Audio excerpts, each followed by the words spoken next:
Sagar TV ముందుగా headlines చూద్దాం. సంగారెడ్డి జిల్లా కలెక్టర్ కార్యాలయంలో విశ్వకర్మ జయంతి. తీన్మార్ మల్లన్న కొత్త పార్టీపై పీసీసీ అధ్యక్షుడు మహేష్ కుమార్ గౌడ్ స్పందన. అనర్హత అర్హత సాధింపజేసిన రాజగోపాల్ రెడ్డి.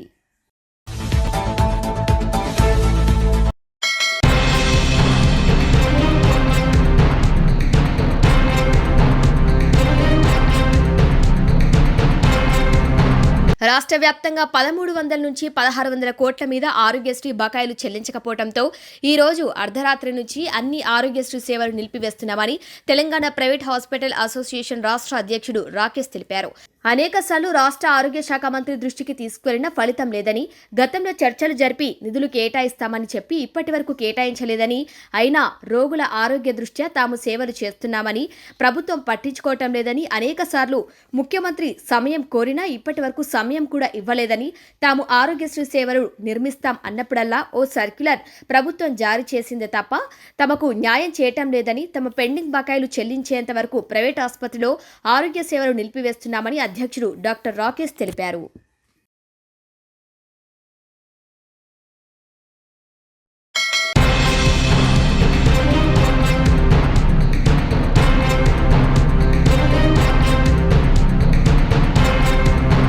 తెలంగాణ విలీనంలో కాంగ్రెస్ పార్టీ పాత్ర ఏమీ లేదంటూ తెలంగాణ జాగృతి అధ్యక్షురాలు కల్వకుంట్ల కవిత చేసిన వ్యాఖ్యలపై టీపీసీసీ అధ్యక్షుడు మహేష్ కుమార్ గౌడ్ తీవ్ర స్థాయిలో స్పందించారు. కవితకు చరిత్రపై అవగాహన లేదంటూ ఆయన విమర్శించారు.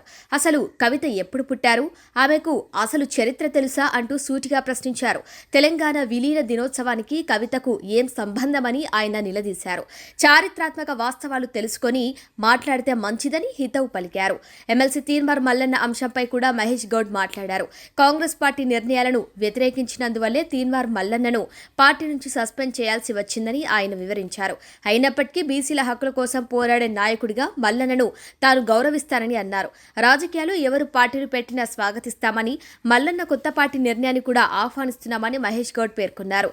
ఇదే సందర్భంగా పార్టీ అంతర్గత వ్యవహారాలపైన ఆయన స్పందించారు. కోమటిరెడ్డి సోదరులు తమ అభిప్రాయాలను బాహాటంగానే వెల్లడిస్తారని, కాంగ్రెస్ పార్టీలో ఈ మేరకు స్వేచ్ఛ ఉందని తెలిపారు. అయితే ఆ స్వేచ్ఛను అలుసుగా తీసుకుని ఎవరైనా రెడ్ లైన్ దాటితే మాత్రం ఉపేక్షించేది లేదని ఆయన స్పష్టంగా హెచ్చరించారు. పార్టీ క్రమశిక్షణను అతిక్రమించే చర్యలను సహించబోమని తేల్చి చెప్పారు.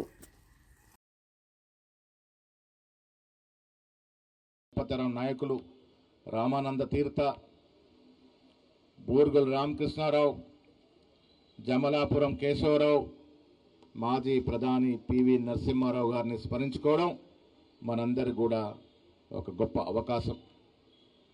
తెలంగాణ సాయుధ పోరాటంలో విరోచితంగా పోరినటువంటి కొమరం భీం గారు, దొడ్డి కమరయ్య గారు, చాకటి ఐలమ్మ గారు, షేక్ బందగి గారు, వారిని స్మరించుకోవడం కూడా మన ధర్మం మిత్రులారా.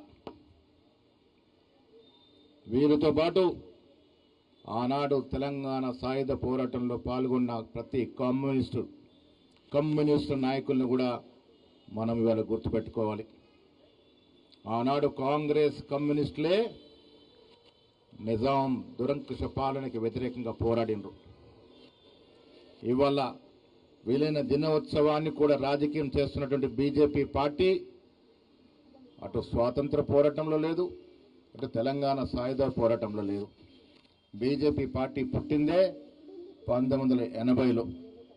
సో వారి వల్ల వారి ఘనకార్యం అటు స్వాతంత్ర పోరాటంలో లేదు, తెలంగాణ సాయుధ పోరాటంలో అంతకన్నా లేదు. కానీ వారి వల్ల తెలంగాణ విలీనోత్సవాన్ని విమోచన దినంగా రాజకీయం చేస్తున్నటువంటి సందర్భం. మిత్రులారా, విలీనానికి పాటుపడింది, ప్రాణ త్యాగాలు చేసింది ఆనాడు కాంగ్రెస్ పార్టీ, కమ్యూనిస్టులే. బీఆర్ఎస్ పార్టీ అప్పుడైతే లేనే లేదు. ఇవాళ వాళ్ళు విలీన దినోత్సవాన్ని రాజకీయం చేస్తూ ఉన్నారు. మిత్రులారా, బీజేపీ పార్టీకి గాంధీజీ అంటే పడదు, కానీ గాంధీజీ హత్య చేసిన గాడ్సే మాత్రం వారికి దేవుడు.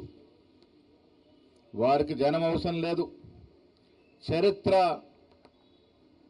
చదవడం అవసరం లేదు, కానీ చరిత్ర తిరగరాయడం మాత్రం అవసరం వాళ్ళకి. ఇవాళ రాజ్యాంగాన్ని తిరగరాయాలని చూస్తున్న ఈ తరుణంలో పాత బీజేపీ నాయకులు బాధపడతా ఉన్నారు.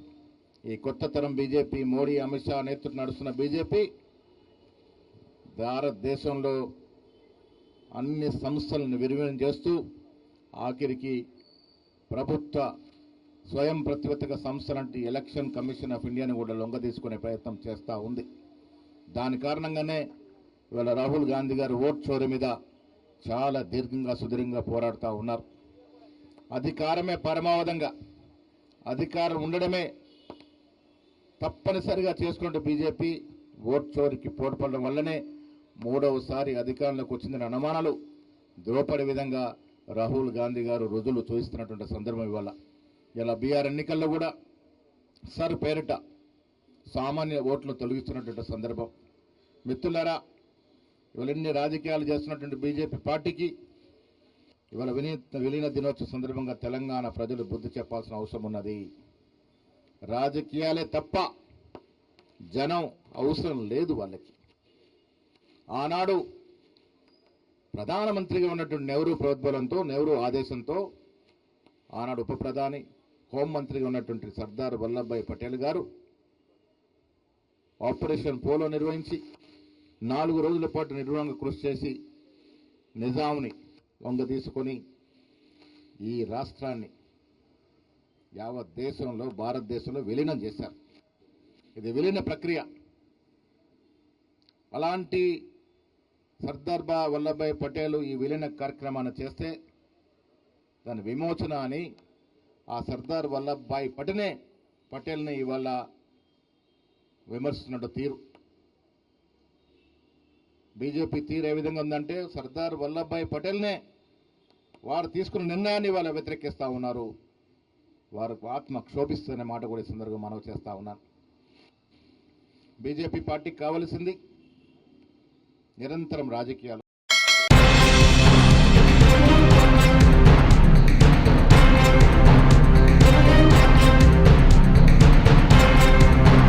భారత రాష్ట్ర సమితి వర్కింగ్ ప్రెసిడెంట్ కేటీఆర్ జూబ్లీహిల్స్ లో గెలుపు ఏకపక్షమని నమ్ముతున్నారు. పార్టీ నేతలతో సమావేశాల్లో ఇదే చెబుతున్నారు. ఆయన ఎందుకు నమ్ముతున్నారో కూడా చెబుతున్నారు. 3 సర్వేల్లో జూబ్లీహిల్స్ లో బీఆర్ఎస్ గెలుపు ఖాయమని వచ్చిందని, ఈ సర్వేలు పీసీసీ చీఫ్ దగ్గర కూడా ఉన్నాయని ఆయన చెప్పుకొచ్చారు. పీసీసీ చీఫ్ దగ్గర ఉన్నాయో లేవో కానీ కేటీఆర్ ఈ సర్వేల మీద ఎలా నమ్మకం పెట్టుకున్నారన్న అనుమానం పార్టీ నేతలకు వస్తోంది. బీఆర్ఎస్ సోషల్ మీడియాలో భాగమైన కొన్ని ఛానళ్లు ఇటీవలి కాలంలో రోజు ఓ సర్వేను వదులుతున్నాయి. చివరికి ప్రసాద్ అనే వైసీపీ ఎనలిస్టును కూడా తీసుకువచ్చి సర్వే చేయించారు. ఆయన చెప్పిన మాటను విస్తృతంగా ప్రచారం చేసుకుంటున్నారు. ఆ ఎనలిస్ట్ గత అసెంబ్లీ ఎన్నికల్లో బీఆర్ఎస్ గెలుస్తుందని చెప్పాడు. పార్లమెంట్ ఎన్నికల్లో ఎక్కువ సీట్లు గెలుస్తుందని చెప్పాడు. అలాగే వైసీపీ గెలుస్తుందని చెప్పాడు. జనాలను పిచ్చోలను చేయడానికి ఎక్కడో సర్వే చేశామని నమ్మించడానికి 36.7 అంటూ లెక్కలు చెప్పడం ఆయన స్టైల్. చివరికి ఆయన సర్వేను కేటీఆర్ నమ్ముకున్నారేమో కానీ ఇవన్నీ ప్రజల్లో పాజిటివ్ వేవ్ తెచ్చేవి కాదని, ఇంకా మైనస్ అవుతాయని అంటున్నారు. ఉప ఎన్నికలు సహజంగా అధికార పార్టీకి అనుకూలంగా ఉంటాయి. బీఆర్ఎస్ పార్టీ తమ హవా తగ్గిన తర్వాత ఉప ఎన్నికల్లో దుబ్బాక, హుజురాబాద్లోనే ఓడిపోయింది. మిగిలిన ఉప ఎన్నికల్లో తిరుగులేని మెజార్టీలు సాధించారు. ఎమ్మెల్యేలు చనిపోయిన నియోజకవర్గాల్లోనూ అంతే. ఇటీవల తమ పార్టీకి చెందిన ఎమ్మెల్యే చనిపోవడంతో వచ్చిన కంటోన్మెంట్ ఉప ఎన్నికల్లో బీఆర్ఎస్ 3వ స్థానంలో నిలిచింది. కానీ జూబ్లీహిల్స్ పై మాత్రం కేటీఆర్ గెలుస్తామని ఎక్కువ ఆశలు పెట్టుకుంటున్నారు.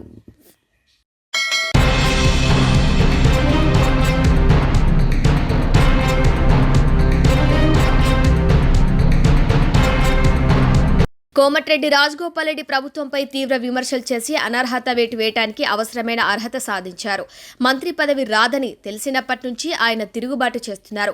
మొదట ముఖ్యమంత్రిని టార్గెట్ చేసినా ఇప్పుడు నేరుగా కాంగ్రెస్ పార్టీని టార్గెట్ చేస్తున్నారు.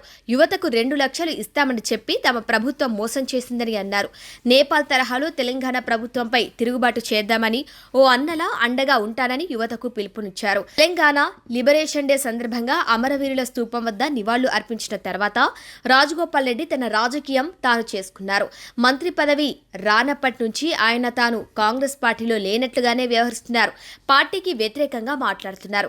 ఇప్పుడు తిరుగుబాటు గురించి చెబుతున్నారు. ఆయన తీరుతో కాంగ్రెస్ పార్టీలోనూ అసహనం వ్యక్తమవుతోంది. ఆయన ఘోరంగా క్రమశిక్షణ ఉల్లంఘిస్తున్నా ఎవరూ పట్టించుకోవటం లేదు. పీసీసీ చీఫ్ కూడా తనకు కోమటిరెడ్డి మీద ఎలాంటి ఫిర్యాదు రాలేదన్నారు. క్రమశిక్షణ కమిటీ సుమోటాగా తీసుకొని విచారణ చేయవచ్చని వ్యాఖ్యానించారు. ఇప్పుడు ఎలా చూసినా కోమటిరెడ్డి రాజగోపాల్ రెడ్డిని కంట్రోల్ చేసుకోకపోతే ఆయన నేరుగా మనుషుల్ని తీసుకొచ్చి ధర్నాలు చేయించినా ఆశ్చర్యం లేదన్న వాదన వినిపిస్తోంది.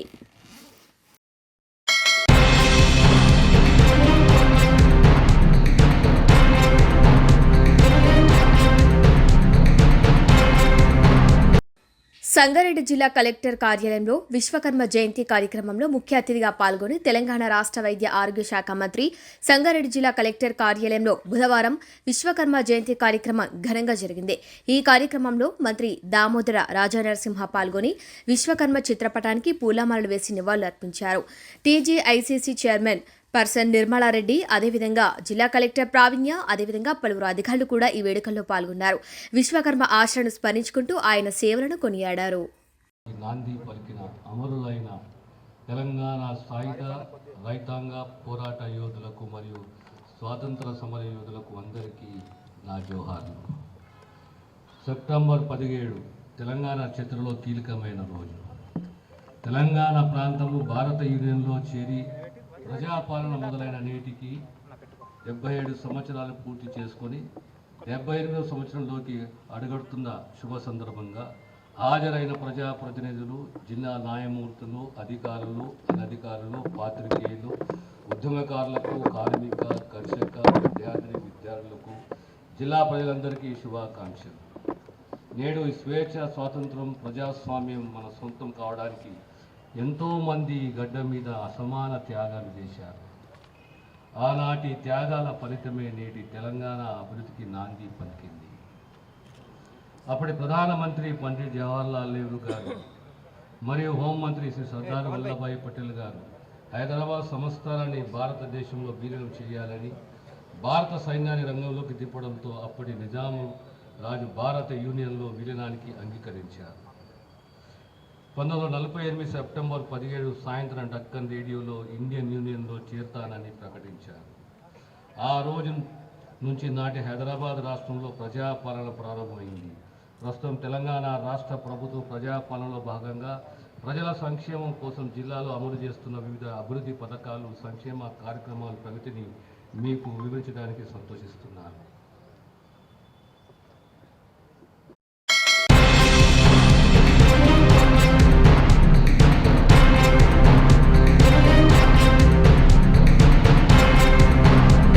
జగిత్యాల జిల్లాలో గ్రామీణ మండలం పోలాస గుళ్లపేట సమీపంలో జగిత్యాలకు చెందిన నహిముద్దీన్ అనే ఆటో డ్రైవర్ హత్య కేసులో పోలీసులు నిందితులను అరెస్టు చేశారు. బీహార్కు చెందిన దర్శన్ సాహ్ని, సునీల్ సాహ్ని అనే కూలీలు 300కు ఆటో అద్దెకు మాట్లాడుకుని బయలుదేరారు. అద్దె విషయంలో గొడవ రావడంతో గుడ్డతో మెడకు ఉరివేసి ఆ తర్వాత బండతో మోది హత్య చేసినట్లు జగిత్యాల డీఎస్పీ రవిచందర్ తెలిపారు.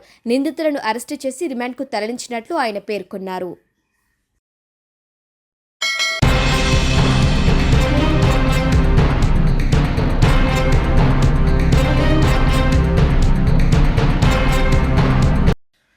తెలంగాణ ప్రజాపాలన వేడుకలకు ప్రజాపాలన దినోత్సవం సందర్భంగా ఈరోజు కరీంనగర్ పోలీస్ పరేడ్ గ్రౌండ్స్లో జరిగిన కార్యక్రమంలో జెండా ఎగరవేసిన తెలంగాణ రాష్ట్ర ఎస్సీ ఎస్టీ మైనార్టీ సంక్షేమ శాఖ మంత్రి వడ్లూరి లక్ష్మణ్ కుమార్ మాట్లాడుతూ తెలంగాణ ప్రజలందరికీ తెలంగాణ ప్రజాపాలన దినోత్సవం శుభాకాంక్షలు తెలిపారు.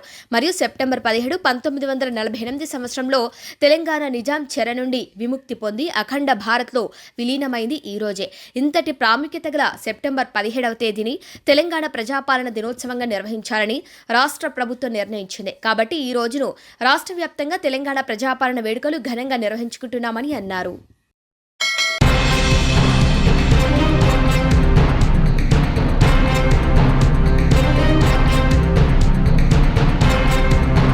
బులెటిన్ హెడ్లైన్స్ మరొకసారి. సంగారెడ్డి జిల్లా కలెక్టర్ కార్యాలయంలో విశ్వకర్మ జయంతి. తీన్మార్ మల్లన్న కొత్త పార్టీపై పీసీసీ అధ్యక్షుడు మహేష్ కుమార్ గౌడ్ స్పందన.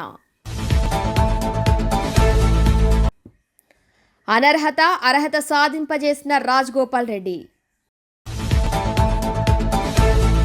ఇవి వాళ్ళ bulletin updates. Keep watching star TV.